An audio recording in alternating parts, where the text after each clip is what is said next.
Kak, pramugari harus bisa terbang. Kak, pramugari harus bisa terbang. Enggak harus kok.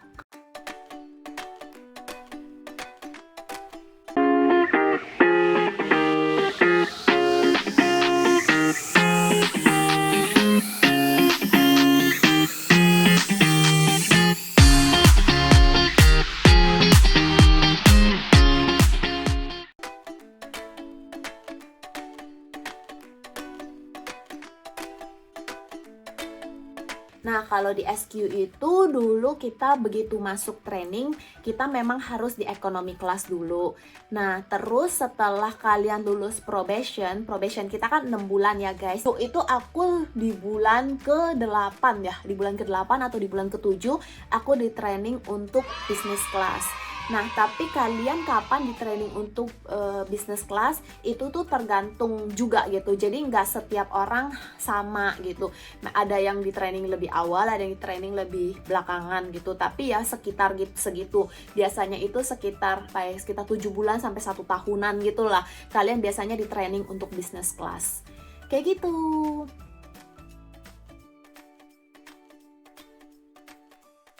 Kalau misalnya ya guys, sorry to say, tapi SQ itu belum pernah buka interview untuk pramugara orang Indonesia gitu. Tapi kalau misalnya mungkin kalian punya PR Singapura, atau kalian itu Malaysian, atau kalian itu punya paspor Singapura atau paspor Malaysia, kalian bisa banget apply gitu.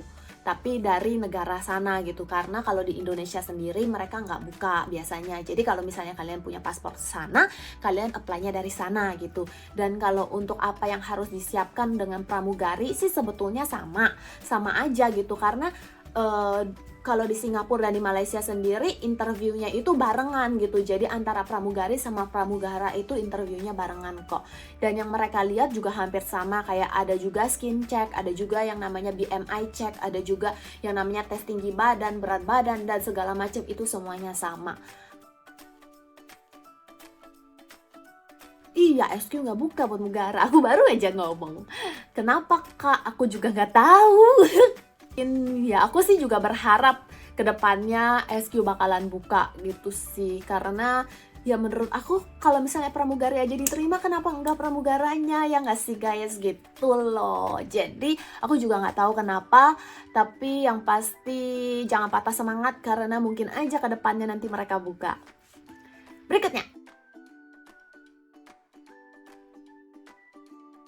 oke, suka dan dukanya jadi pramugari itu banyak sih. Sukanya pasti kalian semua udah tahu lah ya, kayak pramugari itu bisa jalan-jalan, pramugari itu bisa melihat negara lain gitu, kayak terbuka gitu loh, kayak ngelihat oh ternyata di Eropa tuh begini ya, ternyata tuh di sini begini ya. Dan bukan cuma negaranya, orang-orangnya juga gitu, karena kan kita berhubungan secara langsung, kayak kita ngobrol, kita interaksi gitu sama penumpang yang berasal dari sana. Jadi kalian juga benar-benar yang bisa mengenal mereka gitu, bukan mengenal banget sih, maksudnya bisa kayak ngerti lah kira-kira mereka itu kayak gimana gitu. Dan biasanya kalau orang-orang dari sini sukanya kayak gimana, kalau orang-orang dari sini itu biasanya maunya gimana, kayak gitu kalian bisa lebih ngerti. Dan ya gitu, itu sukanya. Jadi bisa jalan-jalan, bisa cobain banyak hal baru di sana, bisa ngelihat pemandangan yang selama ini mungkin yang dulunya aku cuma bisa lihat di TV gitu. Atau misalnya makanan-makanan khas sana gitu, yang dulunya aku mungkin cuma pernah cobain yang rasanya udah disetarakan dengan lidah-lidah orang Indonesia, dan sekarang aku bisa cobain yang benar-benar pure dari sana gitu. Kalau misalnya menurut aku dukanya itu juga ada. Dukanya itu ya jadi seorang pramugari ya banyak sih. Yang pertama, kalian udah pasti tahu bakalan jauh dari keluarga, jauh dari rumah gitu. Yang namanya pramugari itu mau dia orang Singapura dan dia ikut Singapore Airlines, atau aku orang Indonesia terus aku join Garuda, itu tetap aja pasti namanya ada kayak jauh dari keluarga. Karena kita bakalan terbang terus gitu. Dan kadang-kadang terbangnya itu bukan yang kayak 1 hari pulang, kayak 2 hari pulang, enggak guys. Jadi kadang emang ada rutenya yang agak panjang kayak seminggu atau bisa kayak 10 hari, 12 hari kayak gitu guys. Nah, jadi pasti kalian tuh ngerasain gitu. Dan selain itu dukanya juga mungkin kalian ngerasain yang namanya jet lag gitu, karena kita harus terbang di jam-jam yang nggak normal gitu. Jadi jam kita itu bukan kayak jam-jam orang kantor yang berangkat pagi, pulang sore gitu. Kalau kita tuh kadang kita harus bangun tengah malam, terus siap-siap make up, terus udah gitu berangkat subuh, terus pulangnya itu kadang tengah malam lagi gitu. Jadi tuh bener-bener yang jam-jamnya tuh bener-bener berantakan banget gitu. Jadi otomatis karena jam kerja kita berantakan, jam tidur kita juga berantakan, jam makan kita juga berantakan gitu. Dan aku ngerasain banget dulu jam makan aku tuh berantakan sampai aku tuh kena emah gitu-gitu. Nah, itu sih sebetulnya dukanya. Nah, pertanyaan berikutnya, suami kakak dari mana asalnya? Dia itu sebetulnya orang Malaysia.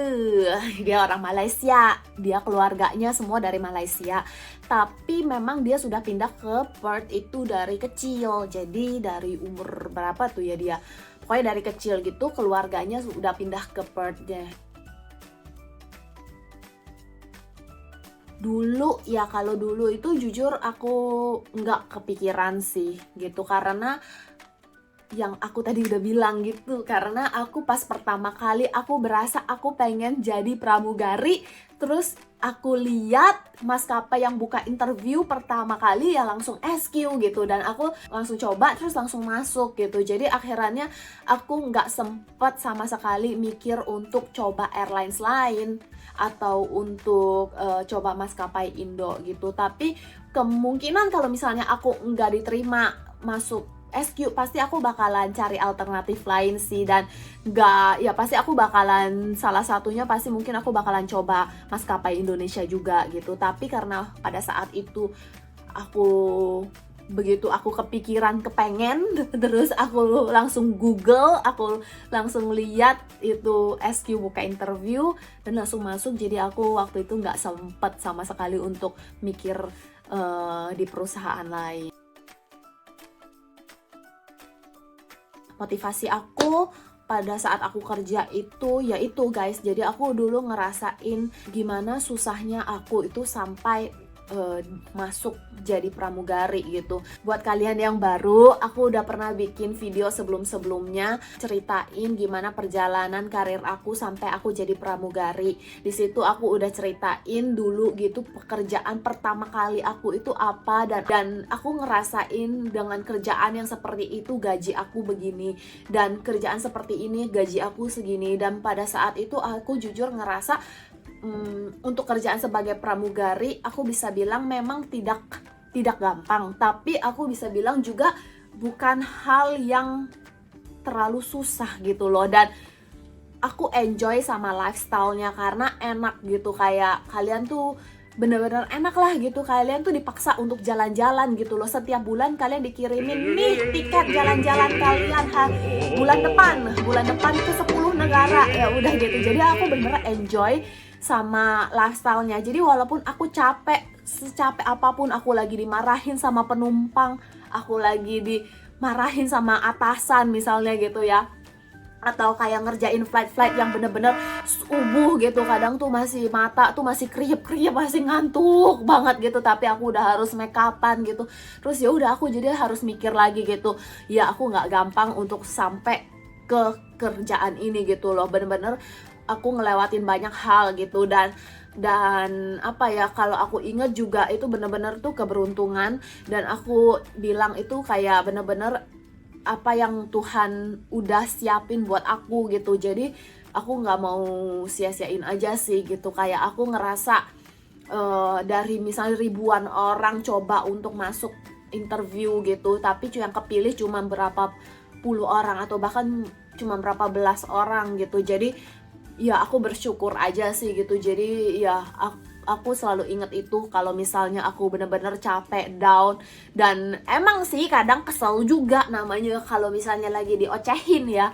Siapa sih yang nggak kesel gitu, tapi ya udah aku inget-inget itu aja. Gila, dulu aku perjuangannya susah untuk sampai sini gitu, nggak boleh secepat itu menyerah gitu.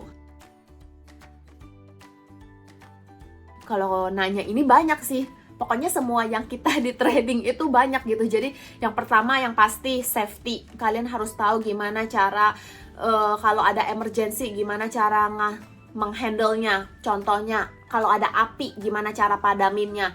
Kalau ada yang misalnya sesak nafas, kalian apa alat pertama yang kalian harus ambil. Kalau misalnya mendadak pilot bilang bakalan crash landing, pokoknya emergency gitu ya, apa yang harus kalian lakukan. Terus gimana cara survive kalau misalnya kalian itu landingnya di air, gimana cara, pokoknya itu semua kita di training. Nah itu sih yang harus kita kuasain gitu. Oke, berikutnya tipsnya itu kalau misalnya kalian emang bener-bener pengen banget jadi pramugari, menurut aku kalian itu mulai dari sekarang sebisa mungkin kalian itu udah kayak menguasai bahasa Inggris. Itu pertama, itu penting banget. Mau kalian itu masuk maskapai internasional, mau kalian itu masuk maskapai Indonesia, bahasa Inggris itu udah paling pertama yang kalian harus kuasain gitu. Dan berikutnya, kalau misalnya kalian mau benar-benar pengen cita-cita jadi pramugari, kalian itu harus benar-benar yang namanya jaga diri, rawat diri gitu. Karena di sini emang pramugari itu nggak harus cantik gitu, tapi pramugari itu biasanya dan kebanyakan airlines memilih yang berpenampilan menarik. Aku bilang di sini cantik itu bukan harus yang kayak bener-bener harus perfect ya, harus mancung, matanya harus gede, kulitnya harus putih, hidungnya harus mancung, mukanya harus V gitu, harus gimana. Enggak guys, enggak harus kayak gitu, tapi at least kamu itu berpenampilan menarik, alias kamu itu tahu gimana cara dandan, kamu itu tahu gimana cara, pokoknya ya kamu nggak ngasal gitu loh. Apalagi pas ke interview, kamu datang dengan rambut yang rapi gitu, kamu pakai lipstick, pakai makeup, terus udah kayak gitu kamu juga pakai baju yang rapi, yang udah disetrika, yang bukan yang lecek kucel gitu. Nggak harus yang kayak stylish, fashionable gitu, enggak, tapi at least itu rapi. Nah, kayak gitu sih guys, jadi menurut aku itu. Dan berikutnya tipsnya itu adalah pramugari itu biasa dicari yang friendly. Dan ya itu, caranya kalian tuh harus tahu gimana kayak pada saat kalian jawab pertanyaan atau kayak kalian itu ngomong sama orang gitu. Kalau bisa tuh kalian kayak senyum, terus udah gitu jangan yang kayak saking tegangnya itu, terus kalian kayak begini, terus kayak begini gitu, kayak mukanya berkerut gitu karena kalian saking paniknya. Nah, di sini tuh kalian harus tahu gimana caranya itu supaya tetap kelihatan friendly walaupun kalian itu tegang. Istilahnya di udara itu kalian tuan rumahnya dan kalian itu menyambut penumpang sebagai tamu kalian di situ gitu. Dan ya udah, jadi mereka itu pastinya mau punya host yang ramah, yang friendly, yang enak diajak ngobrol, yang kayak gitu deh guys. Apa yang dirasakan selama menjadi pramugari? Banyak. Apa ya yang dirasain? Yang dirasain yang pasti ya seneng bisa jadi pramugari, bisa jalan-jalan, bisa tahu banyak culture, bisa bener-bener kayak matanya terbuka, kenal kalau misalnya ternyata kerja sama ribuan orang yang berbeda, nggak ribuan, maksudnya banyak orang yang berbeda setiap hari itu rasanya kayak gimana gitu. Kayak gitu sih rasanya. Nah, tapi kalau misalnya kalian tanya sulit atau enggak sekolah pramugari, nah kalau di sini aku sebelum join SQ aku jujur nggak sekolah pramugari sama sekali ya. Jadi dulu itu aku emang masuk langsung di training gitu. Nah kalau kalian tanya trainingnya susah atau enggak, menurut aku trainingnya susah gitu. Trainingnya itu nggak gampang. Trainingnya itu bener-bener yang kalian harus belajar. Jadi tuh seperti yang kalian udah tahu, aku tuh bukan tipe yang anak yang belajar banget gitu loh guys. Aku tuh bukannya kayak kutu buku yang suka belajar. Kalau misalnya abis pulang sekolah terus aku nge-review apa yang tadi belajarin di sekolah, aku tuh nggak kayak gitu guys sama sekali. Aku tuh kalau nggak ujian nggak bakalan belajar gitu. Nah, jadi menurut aku di situ trainingnya lumayan susah sih guys. Jadi tuh kayak kalian bener-bener harus belajar. Dan iya, aku juga ngerasain gitu loh, karena aku nggak mau sampai fail. Aku tuh ngerasain banget gitu deg-degannya, takutnya. Jadi di situ aku benar-benar berjuang banget gitu. Karena aku ngerasa pekerjaan aku yang lama, yang aku suka, aku udah tinggalin untuk join pramugari gitu. Dan aku nggak pengen aku fail jadi pramugari. Apalagi aku udah meninggalkan kerjaan yang aku suka sebelumnya kayak gitu. Dan itu dia sih kenapa aku dulu tuh takut banget fail gitu, jadi sampai aku belajar banget gitu loh guys, gitu. Kerja di SQ itu susah atau enggak? Menurut aku di setiap perusahaan ada tantangannya masing-masing sih. Kalau misalnya kalian tanya kayak gitu, aku bisa bilang ya di SQ ada susahnya, tapi ada asiknya juga, ada serunya juga. Tergantung kalian mau ngeliat itu kayak gimana. Dan ya jujur semua pekerjaan juga kayak gitu, bukan cuma pramugari aja. Kalian mau jadi dokter, mau jadi accounting, kalian mau jadi PR, mau jadi apapun, itu pasti kan ada tantangannya masing-masing. Dan ya gitu sih, jadinya menurut aku kalau kamu tanya susah atau enggak, ya relatif gitu, tergantung kamu lihat dari sisi mana kayak gitu.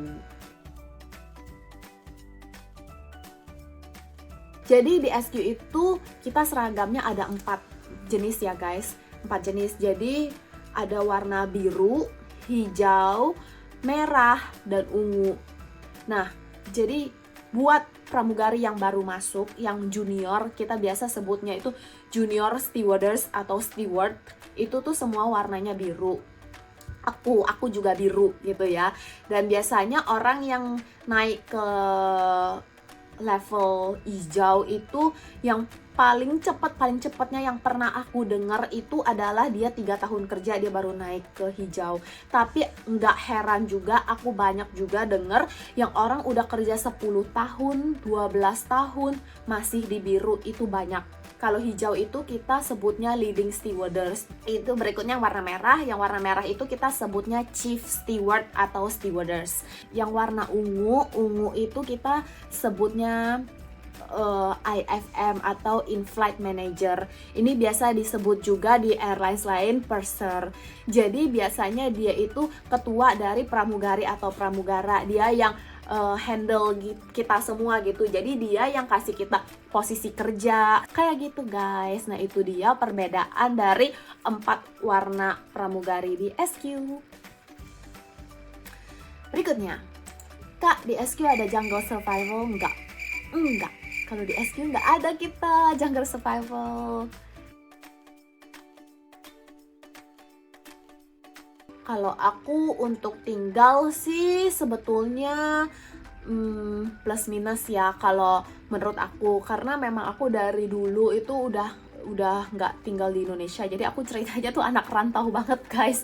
Jadi dari zaman SMP itu aku emang udah merantau. Jadi aku udah lumayan biasa tinggal jauh dari orang tua. Tapi gimana pun juga aku tuh tetap ngerasa kalau di Indonesia aku tuh seneng gitu, karena aku dekat sama keluarga, dekat sama orang tua, dekat sama teman-teman juga masih banyak di Indonesia gitu.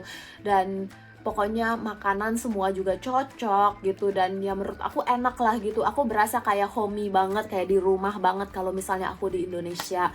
Tapi kalau misalnya untuk lain-lainnya, misalnya kayak kehidupan lain-lainnya ya, misalnya kayak jujur kayak aku ngerasa di luar lumayan lebih enak sih, kayak untuk transportasi misalnya, kayak untuk nggak macet gitu, aku ngerasa di luar lebih enak.